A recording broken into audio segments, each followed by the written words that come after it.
siapa yang sebenarnya menjaga hutan kita? Pemerintah, masyarakat, atau kita semua ya? Teman-teman, lihat deh pepohonan dan danau UI yang ada di belakangku ini. Kelihatan asri dan terjaga banget ya. Nah, keasrian dan juga keterjagaan hutan dan juga danau di sini itu tuh karena adanya kolaborasi dan kerjasama antar aktor di dalam kampus UI ini. Ada petinggi kampus yang membuat kebijakan, terus ada juga petugas PLK yang membantu menjaga keamanan di sekitar, terus juga ada petugas kebersihan yang membantu ngerawat dan menjaga kelestarian danau dan hutan di kampus UI ini. Nah, kalau di tingkat kampus aja udah banyak banget nih aktor dan juga warga yang terlibat. Gimana dengan ini ya, di negara kita yang luas hutannya itu udah ratusan ribu hektar.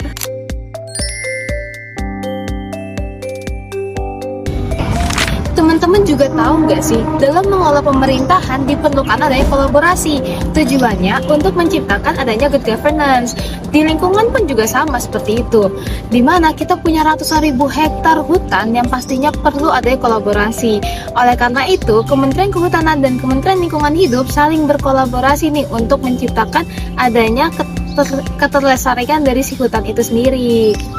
Nah, bentuk kolaborasinya kayak gimana tuh, Kak? Kolaborasinya itu sendiri di mana Kementerian Kehutanan dan Kementerian Lingkungan Hidup saling menjaga kawasan hutan dengan rehabilitasi hutan dan juga mencegah adanya kebakaran hutan itu sendiri. Gak hanya itu aja, Kementerian Kehutanan dan Lingkungan Hidup berkolaborasi dengan menciptakan adanya satu program bersama, yaitu ICCF atau Indonesia Climate Change Expo and Forum, di mana ini sebagai wujud komitmen atas perubahan iklim. Nah, intinya mereka itu kerjasama kayak bestie nih. Terus kita sebagai masyarakat harus ngapain sih? Jangan salah, kita sebagai masyarakat juga punya peran krusial loh dalam kolaborasi antara pemerintah lingkungan hidup dan juga pemerintah hutan ini. Nah, di mana partisipasi itu termuat dalam Permen LHK nomor 10 tahun 2024 yang isinya tuh memuat gimana sih kita itu bisa mendapatkan hak dan kewajiban atas lingkungan yang baik dan juga sehat. Nah, bentuk partisipasinya itu beragam, mulai dari bisa memberikan pendidikan tentang lingkungan, terus juga menjaga kearifan lokal, bahkan sampai bisa melaporkan pelanggaran tentang pencemaran dan juga pelanggaran lingkungan hidup kepada pemerintah. Wah, sangat insightful kan teman-teman?